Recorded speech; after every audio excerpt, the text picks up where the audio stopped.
Sound vibration is a manifestation of the person who is a pure devotee, and that person is present. Just like I experience, I listen to Prabhupada's classes every day, and we experience Prabhupada's presence by hearing his recorded sound or by reading his books.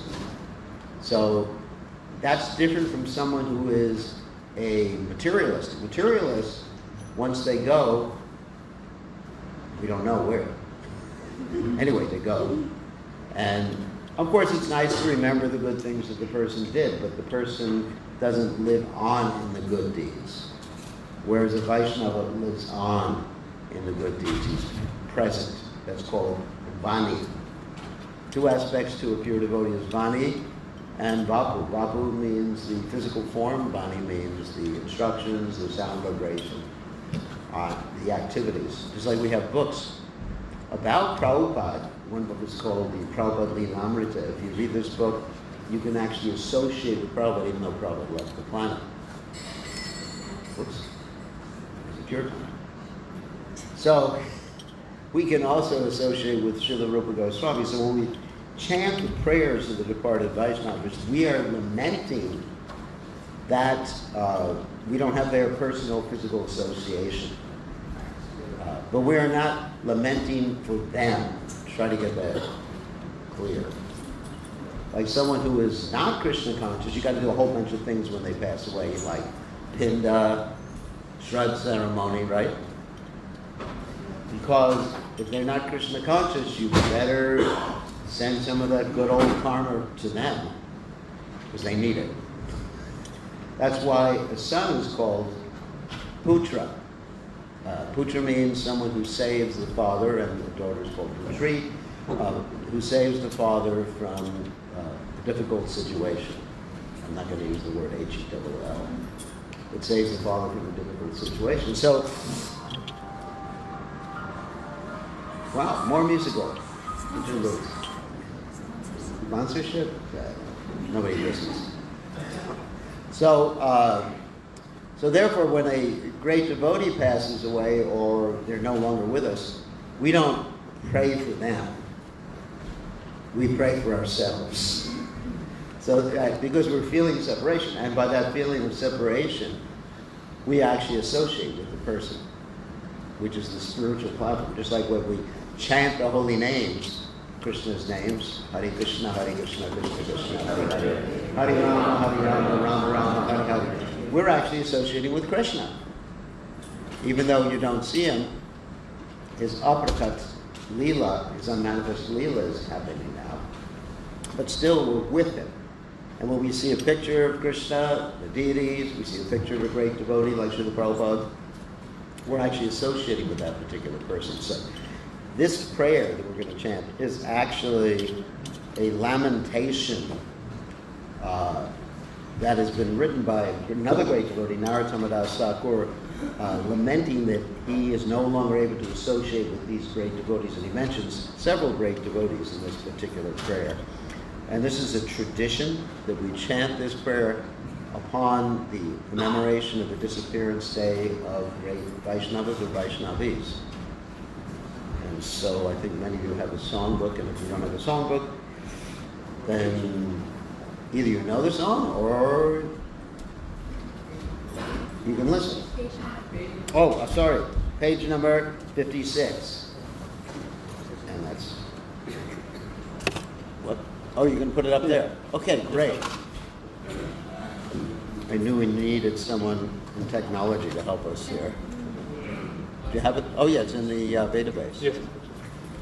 Okay. It's called Saparshada Gora Viraha Vilapa. That means lamentation due to the separation from the Lord and his devotees. And it's a very important prayer that was given to us by Srila Prabhupada.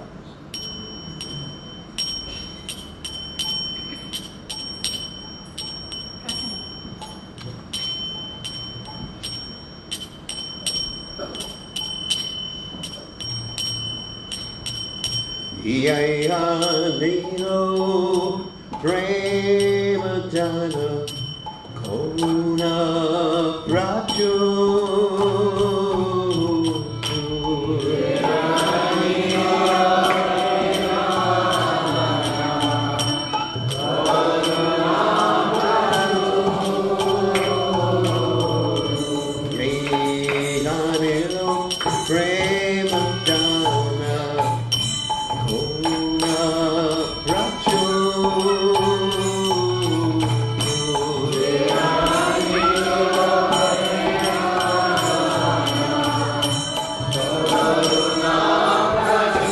Srila Bhagavat Viraha Anita Vilava. Helu Prabhu Kota Gela Jayataku.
Translation. He who brought the treasure of divine love and was filled with compassion and mercy, where has such a personality as Srinivasacharya gone? Where are my Sarup Damodar and Rupa Goswami? Where is Sanatan? Where is Raghunath Das, the savior of the fallen? Where are my Raghunath Bhatta and Gopal Bhatta? And where is Krishnadas Kaviraj? Where did Lord Gauranga, the great dancer, suddenly go? I will smash my head against the rock and enter into the fire. Where will I find Lord Gauranga, the reservoir of all wonderful qualities? Being unable to obtain the association of Lord Gauranga, accompanied by all of these devotees in whose association he performed his pastime. Narottamadas simply weeps. So, Gananjana Shlakaya Chakshur and Midikam Tasmai Shigare Namaha. So today, as I mentioned, we are commemorating the disappearance day of Srila Rupa Goswami, and I want to explain a little bit about who he is, but first we'll talk about a disciplic succession. There are 4 disciplic successions, bona fide disciplic successions. The Vedic literatures say, Sampradaya Vijnaya Mantras Te Nishpala Mataha, that if you get a mantra that's not coming in disciplic succession, it doesn't work. It has to be in disciplic succession. So these 4 are the Brahma Sampradaya, the Rudra Sampradaya, the Kumara Sampradaya, and the Lakshmi Sampradaya. And they're all bona fide.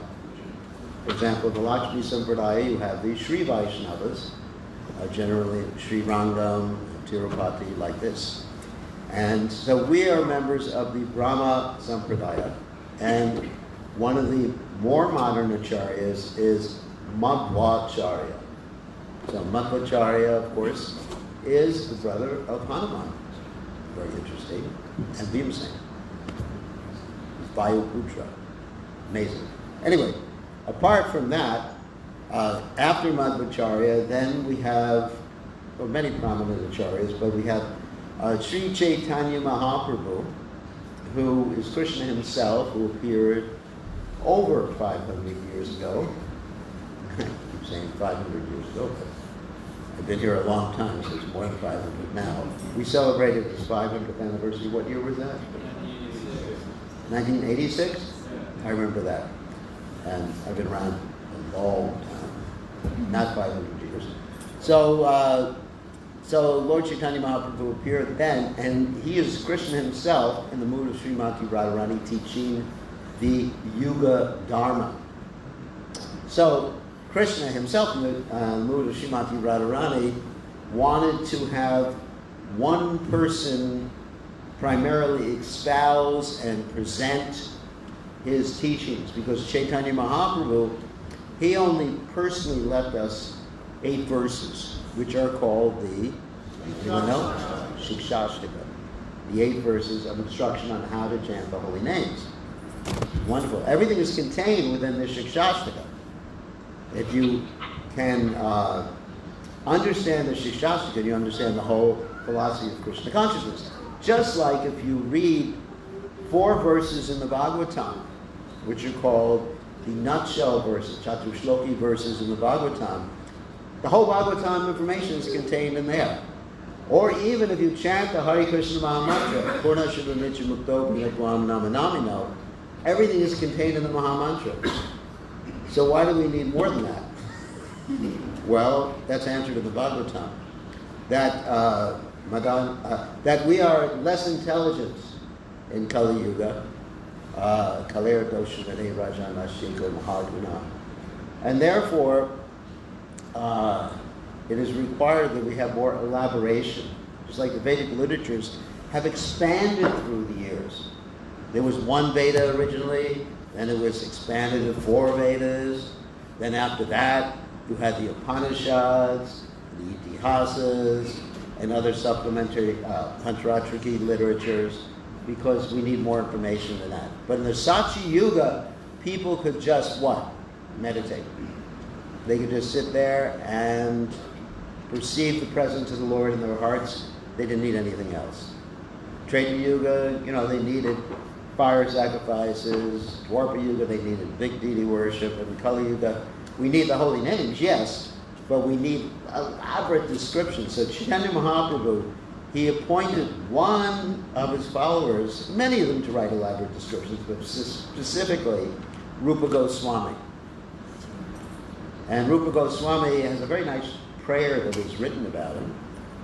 Sri Chaitanya Mano Vishtam Stapipam Yena Bhutale Swayam Rupa Kadamayam Gadati Swa Gadantikam.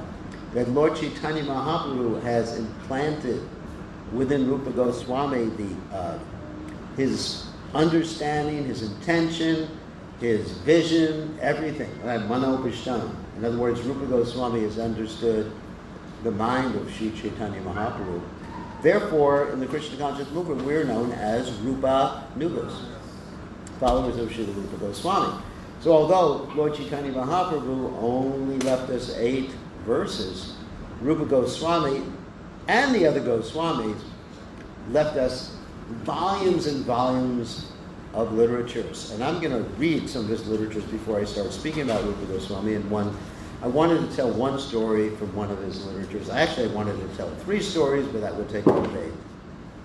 Because there's 3 literatures that I primarily concentrate with Srila Rupa Goswami. One of them, of course, is the Bhakti Rasamrita Sindhu, which is the law book for the Krishna consciousness movement as far as sadhana bhakti, raganuga bhakti, vaidhi bhakti, bhava bhakti, prema bhakti, all bhakti, whatever you get. It's the law book for that. And then there's another 2 poems, the Vidagdha Madhava and the Lita Madhava. And so I'm going to choose today the Lita Madhava and tell you the basic story from the Lita Madhava after I mention all of Rupa Goswami's literatures, or the majority of them. And first we'll start with the Bhakti Rasamrita Sindhu, which is the Nectar of Devotion, which is translated by Prabhupada, Prabhupada's commentaries, which describes everything pertaining to bhakti from initial shraddha, that means interest, faith, all the way up to prema, including all the pastimes of the Lord. And then he has a postgraduate study of the Bhakti Rasamrita Sindhu, which is called the Ujjvala Nilamani.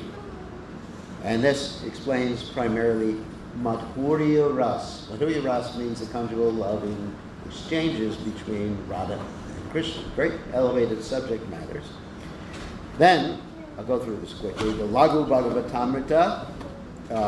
It's a summary of another book by Sanatana Goswami called the Brihad Bhagavatamrita, which talks about the travels of Gopakumar, trying to find out his ontological position, or who he is in relationship to God, and also Narada Muni's travels trying to figure out who the best devotee of the Lord is. And who's the best devotee of the Lord?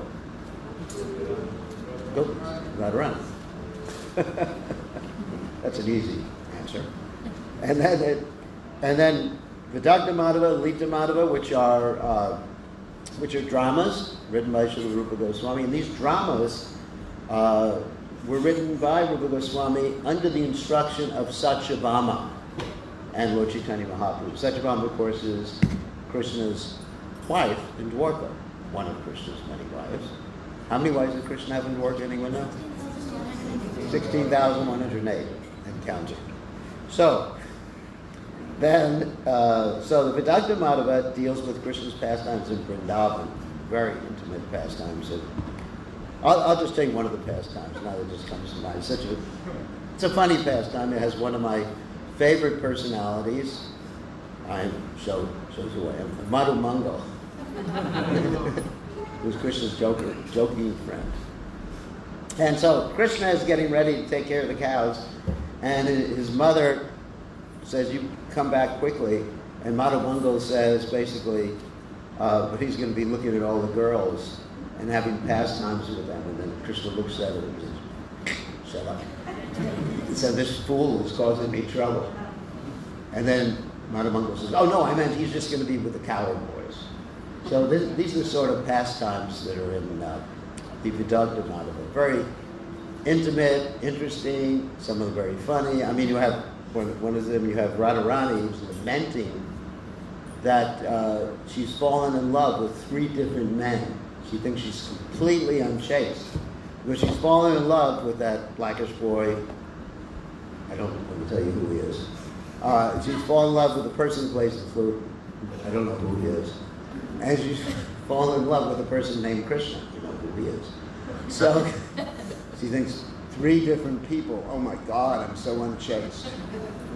So these are the sort of interesting, funny, deep pastimes in the Vidagdha Madhava, which actually points out the position of Krishna, these books are written to establish who Krishna is, who Radharani is, who the residents of Vrindavan are, and basically everybody's what we call ontological position, who we are. And so Rupa Goswami does this in terms of dramas. And the dramas are very interesting. For example, in art, so much from the Vidagdha Madhava comes to my mind. I'm sorry about it. And in the beginning of the Vidagdha Madhava, Rupa Goswami describes why he wrote the Vidagdha Madhava. And he says that Lord Shiva appeared to him in a dream and instructed him to do it. It's interesting. Yeah. Lord, he puts himself as a narrator in there. Rupa Goswami, it's a play, so there's a narrator, different characters, and he says in the beginning, the narrator says, I've been instructed, even though I'm not qualified, I've been instructed by Lord Shiva in a dream to do this. So Lord Shiva is the best devotee.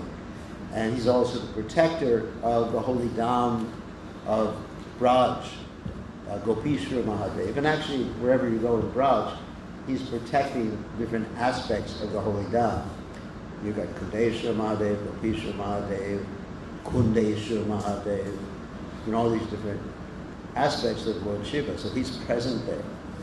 Even Narada Muni is present in the holy dham of Vrindavan as a lady, Naradi. So anyway, sorry about all those. That's an interlude about the Vidagdha Madhava. Lita Madhava, we're going to give you a brief summary of it later on. So these were two poems composed that when Lord Chaitanya Mahaprabhu and his associates like Srila Damodar Goswami, they read the introductory portions of these poems because they weren't finished at that particular juncture. They were amazed at how Rupa Goswami had developed this in such an erudite fashion, adhering to all the rules of Sanskrit poetry. Amazing. And one time during the Rath Yatra, it was Rupa Goswami, he understood Lord Chaitanya's mood when he was chanting in front of Lord Jagannath, stating, I am the same Radharani and you are the same Krishna, and we wish to meet on the banks of the Yamuna River, the Vatasi tree. And then Rupa Goswami understood that, and he wrote on a palm leaf his understanding of that particular verse. And Lord Chaitanya Mahaprabhu, when he saw Rupa Goswami, he slapped him. He said, how have you understood this? How did he understand my intimate feelings? So, in other words, he really understood Manobishtam, Sri Chaitanya Manobishtam. So anyway, another book is called the Stavamala, which is prayers. Danakeli Komedi, which is about the tax pastimes, where Krishna exacts taxes from the gopis. And the gopis come back the next day and they basically beat up Krishna. There's a whole story. What happened is that Krishna was... It's amazing. I didn't want to talk about all this, but it's come into my mind. But anyway, so Krishna stopped the gopis as they were going with their milk products to Govinda Kund. And he said, you got to pay taxes. And the way he was extracting taxes was he was taxing each part of Radharani's body. He said, for your beautiful eyes, you have to pay so much in gold coins. It's really romantic. For those of you into romantic things, you read this, your desire for romance in this world will dissipate in an instant. Like Rupa Goswami says, if you at all desire to enjoy society, friendship, and love, don't go to see Krishna's flames floating on the banks of the Keshi Ghat. So anyway, Krishna is trying to exact all the taxes, and then Purnamasi comes as a mediator in the middle of the whole thing. And it's arranged that gopis will come back the next day. So they come back the next day, and with millions of gopis, overpower Krishna, the coward boys, tie them to the trees, and hit them with sticks. Not hard. It wasn't Krishna abuse or anything like that. But it was... So you have these pastimes of Danakeli Komedi, and it's a one-act play. It's a very beautiful play. There's a Radha Krishna Ganadesh Dipika, which is described the ontological position of Radha and Krishna and their associates. Mathura Mahatmya, which tells about the glories of Mathura, and tells it about, in the context of a conversation between Lord Bara and the earth. Lord Bara married the earth. That's another story we're not going to talk about right now. There's the Uddhava Sandesh. That's when Uddhava goes to Vrindavan to tell the gopis that Krishna is coming, just now coming. Was it Indian stretchable time? Is that what you call it? Yeah, Krishna, anyway, tells Krishna is coming, and he doesn't come, and the gopis, and specifically Radharani is having this whole conversation with the bumblebee, getting angry with the bumblebee, thinking the bumblebee is a messenger of Krishna. Now that conversation is elaborated on even more so in Jiva Goswami's book, The Gopal Champu. Anyone here read The Gopal Champu? No. Anyway. All these things all these books are available as narrations online. Just go to ISKCON Desire Tree. I've done narrations of most of these books. Most of the books are Rupa Goswami, and we're just finishing the Gopal Champu right now. So there's an elaboration of that whole discussion Radharani has with the bumblebee, getting angry with the bumblebee, sending it away, lamenting that the bumblebee has gone away. Anyway. Then there's the Hansadutta, which is a story of how Lalita sends a messenger in the form of swan to Krishna and Dwarka. It's amazing, amazing literature. There's Krishna Janma Titi. It's a manual on how to worship the deity of Krishna on Janmashtami. Wow. That one I haven't read yet. The Nataka Chandrika, this book explains the dramatics in Gaudiya Vaishnavism, how poetry and dramatics. And finally, there's the Upadeshamrita, which Prabhupada translated as the nectar of instruction. So you see, it's very elaborate, instructive manuals about Siddhanta, about the conclusion, about Krishna's position, what to do in devotional service, or even Upadeshamrita, like how to interact with the devotees, how to control your senses, what to avoid. I mean, this is basically instruction manuals and Krishna's pastimes. In other words, Sambandha Abhideya Prayojana. Sambandha means basic information about everybody's position, relationship to everyone else. Abhideya, what to do about it, how to progress in spiritual life, and what happens when you reach perfection. So these are Rupa Goswami's literatures. All right. And I think we just have time for me to tell a little story from the Lalita Madhava, because I know I can go on forever about Rupa Goswami. Rupa Goswami also, before I start, he installed the deity of Govindaji. The deity of Govindaji was actually originally installed by Brajanabha. That's Krishna's great-grandson.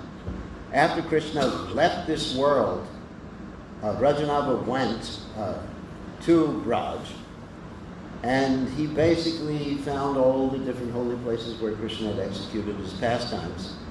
And one thing he did is he had a kirtan, and Krishna actually in Uddhava, this was in right at Uddhava Kund near Govardhan Hill.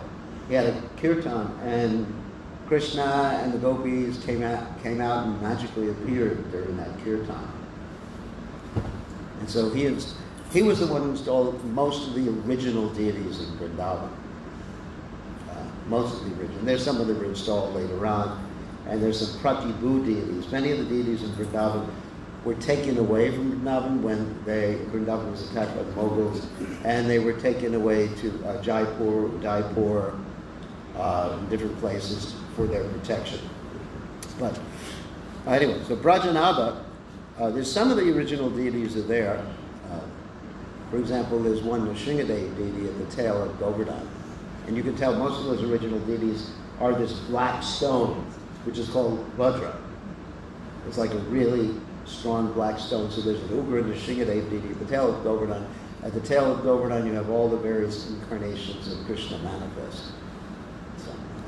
Okay, so let's tell the story of Lalita Madhava. And it also deals with the story of Radharani's appearance, which is interesting. One story. Now you'll find different stories of Radharani's appearance in different places, because Krishna does things in different ways each time. Like Krishna's pastimes, Radharani's pastimes, are Nitya Leela. So it's not that each time Krishna comes down, he does things exactly in the same way. He has some variety. Krishna likes variety, just like we like variety. Prabhupada said variety is the mother of enjoyment. If I give you the same thing to eat every Sunday feast, you won't come back here. So you need some variety every Sunday feast, different types of prasadam. Like Prabhupada one time said when they were feeding him some boring food, it was just like boiled food. He said, let the starvation committee go to hell. So people like variety. So Krishna, as the original person, he likes variety too. So he appears in different ways. It's just like the scientists. Actually, this is interesting. Well, in quantum mechanics, one particular speculation is called the multiverse. So there are multi-universes, but it's not like the scientists think that each time we make a decision, we branch off to another universe. There's me in some other universe giving class on another subject matter. Not exactly. But there's unlimited unlimited universes, just like a bag of mustard seeds in a bag of mustard seeds. And in each and every universe, Krishna appears at a particular time. And he does things in a different way, and he's having so much fun all the time. That's part of the job description of God. You get to have fun. And do things your way. But that's wrong, I had it my way. Anyway, so here's the story. And it's really interesting. In this particular story, Radharani appears from Mount Vindhya. Now, Mount Vindhya is envious of the Himalayas. Why would Mount Vindhya be envious of the Himalayas? Because the Himalayas gave birth to Durga. So there was some competition between the mountains. So Lord Brahma blessed Mount Vindhya that you're going to have a son-in-law who can defeat Shiva, the husband of Durga. So, but here's really what happened. They originally Radha and Chandravali were in the womb of Kirtida, who was the mother of Srimati Radharani and Chandravali, and they were transferred to the womb of the wife of Mount Vindhya. Now, it's not that Mount Vindhya is a person too. There's a predominating deity. It's not that, in the middle of a mountain, there's a womb or something like that. Try to understand this. It's like Bhumi, yes, in one sense you could say Bhumi is the earth, but Bhumi is also, a person who looks just like us too. That's why Venkateshwar, he married Bhudevi. You understand? So they have these different forms. So they were transferred from the womb of their mother Radharani and Chandravali to the womb of the wife of Mount Vindhya. And as soon as they were born, this very nice lady named Putana kidnapped them because she was told to kill the boys and kidnap the girls. And this is because Durga, who was Devaki's child, remember, told Kamsa about the Sakis also. Not only did he say the person who's going to kill you has already been born, but these girls, you better watch out for them too. And so, but Vindhya, Mount Vindhya, try to follow this, had a priest, and he chanted a demon-killing mantra. And so the girls one girl fell in the river, and Radharani was transferred by Yogamaya to Kirtida's womb again. So anyway, there's this whole trend. That's what's mentioned in the Lalita Madhava. And so there's more to it that happened in the meantime that we don't have time to tell. That when Putana was killed and Yogamaya did certain things. So then Kamsa, our friend, not going to mention what political position he has in the United States. So Kamsa becomes interested in Radharani because he becomes attracted to her, and he sends this associate of his, Shankachuda. Now, Shankachuda was previously the leader of Kuvera's treasury guards. Got it? And he stole from Kuvera's treasury a gem, and the name of that gem was what? Samanchaka jewel. Pretty good, isn't it? That used to belong to Kuvera. So, okay, so in the meantime, back in Vrindavan, Radharani and her mother-in-law, what's her mother-in-law's name? Jatila. Where did she live? Yava, okay. They go to worship Surya, the sun god, okay?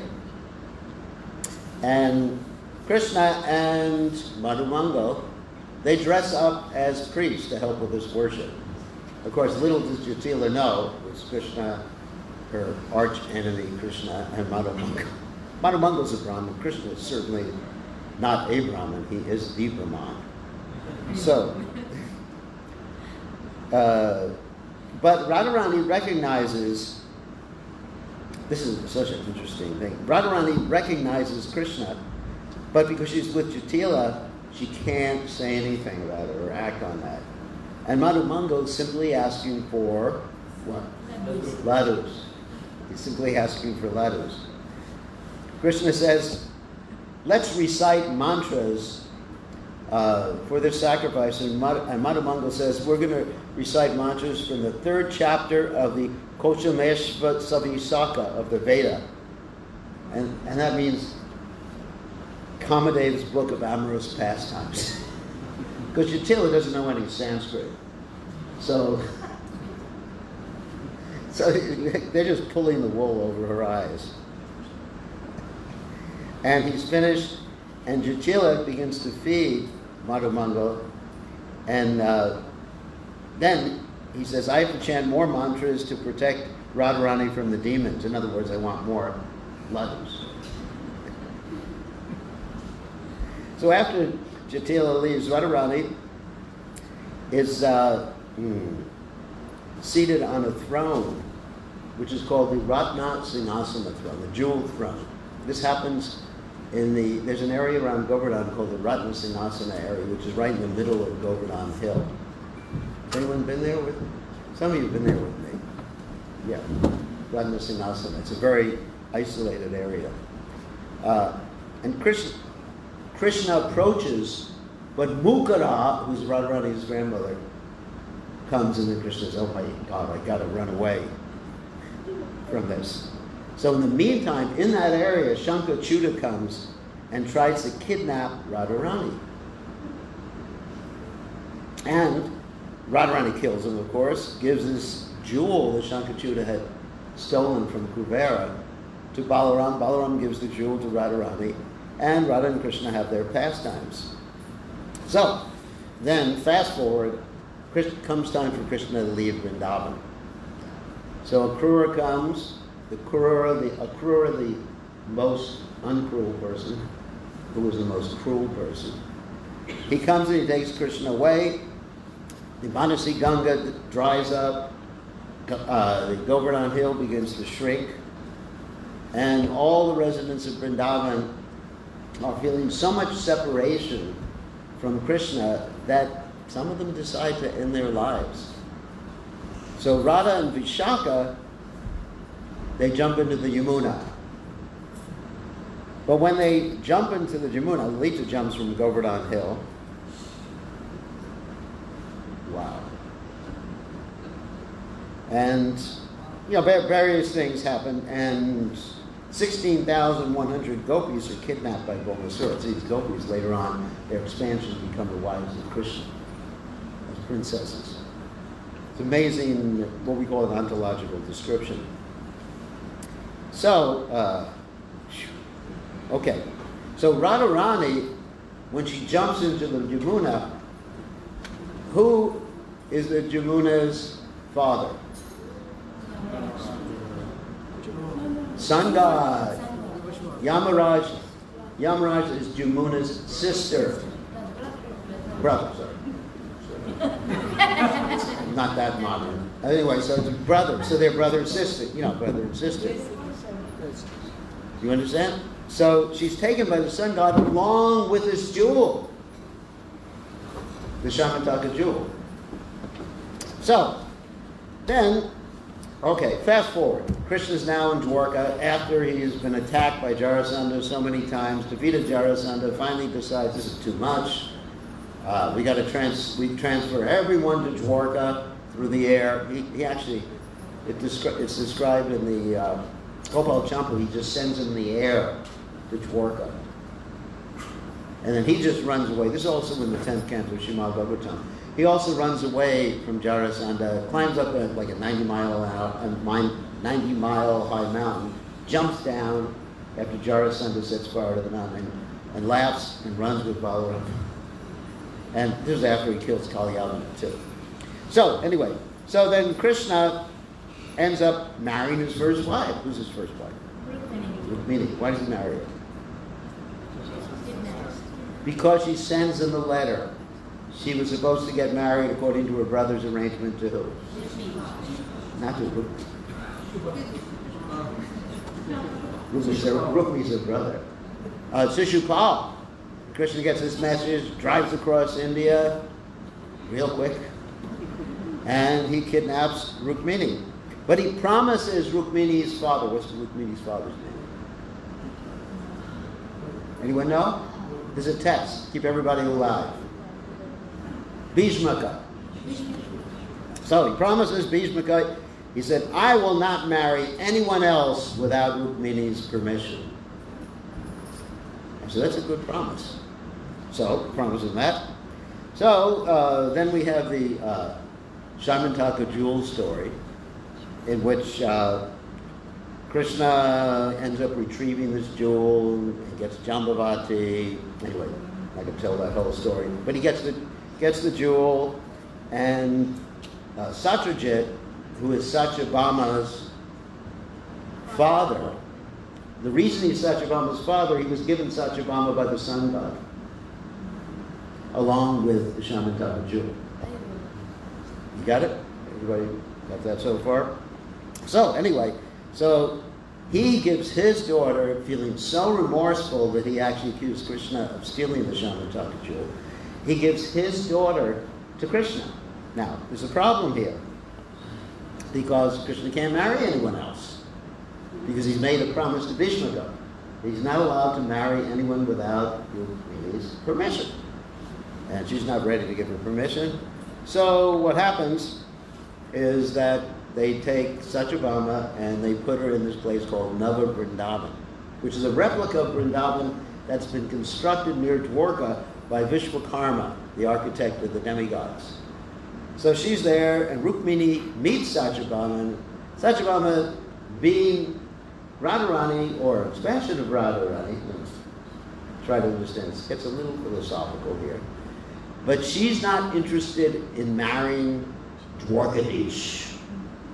She wants Krishna, and she thinks Krishna's still in Mathura. You know, Krishna's the king of Mathura, but this Dwarkadish guy I'm not interested in. She doesn't know it's the same person. So she said, I don't care. I don't want anything to do with this person. She doesn't understand that Krishna is actually the king of Dwarka. So she thinks that Krishna is still the king of Mathura. So Satyabhama goes to this Nava Vrindavan, which means New Vrindavan, not the New Vrindavan we have here in the United States, not in West Virginia. It's across the bay from Dwarka. All right. And she is guided by Nava Brinda. That is Brinda who manifests herself in this Nava Vrindavan. And also Jambavati hasn't married Krishna yet either, because Krishna doesn't have permission to marry anyone else, even though Krishna has been given Jambavati by Jambavan, who's also there in the Rama pastimes. And so Jambavati is hidden in the mountains. So, and Jambavati is actually Lalita Devi. in her ontological position. So Satyabhama is feeling morose because she's there in someone else's kingdom, she can't see Krishna. And so in this Nava Vrindavan forest, Nava Vrinda shows her there's a giant, life-size deity of Krishna there, made of sapphire, the same color as Krishna. So made of sapphire, and she says, maybe this will pacify you, keep you happy. So Satyabhama actually begins to decorate this deity. We're decorating the deity very nicely and thinking, oh, this is my Krishna. So she does deity worship. So all of a sudden, when she's decorating the deity, one of Rukmini's servants comes in, named Madhavi, and Satyabhama runs away, and Krishna comes and he sees the deity of himself all decorated. And he thinks, who has done this nice decoration? I want to see. So Krishna takes the deity, puts the deity in the bushes, puts the jewelry. Maybe it's not the right topic for 73 stuff. It's Rupa Goswami. So anyway, so he puts the deity in the bushes, puts the jewelry that had been previously put on the deity by Satyabhama on himself, and he stands there as the deity, just frozen like that. Satyabhama comes out and sees the deity and begins, worshiping the deity. And Krishna thinks that she's just a deity that has been made by Vishwakarma. And she's touching the deity, and then both the deities, which are actually Krishna and Radharani, begin to speak. Krishna's thinking, Vishwakarma's really outdone himself this time. And Radharani says, it's an amazing deity. Anyway, and then Rukmini enters, and then, they discover it's actually Krishna and Radha, the expansion of Radharani. Then Rukmini enters, and Satyabhama runs away again. Rukmini starts to get very suspicious. And Uddhava reveals to Satyabhama and Krishna, this is the real Radharani, this is the real Krishna. And Krishna wants to spend more time with Satyabhama, and he lies to Rukmini about where he's going. He said, I'm just going to see this old ascetic lady, and she believes him. We're almost finished with the story. And Rukmini's servant, Madhavi, understands what's happening. So just to show Rukmini what's happening, she switches Satyabhama's clothes with Rukmini's clothes. So Krishna meets Rukmini, and he addresses her as Satyabhama. And Nava Vrinda slips him a note. No, this is Rukmini.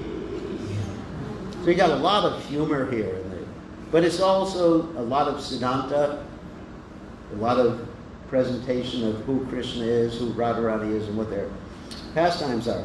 Still, Krishna gets away with a lot. He decides to meet Satyabhama in a cave, and they have their pastimes in the cave. And on the walls of this cave are all the pictures, like photographs, of their pastimes in Vrindavan.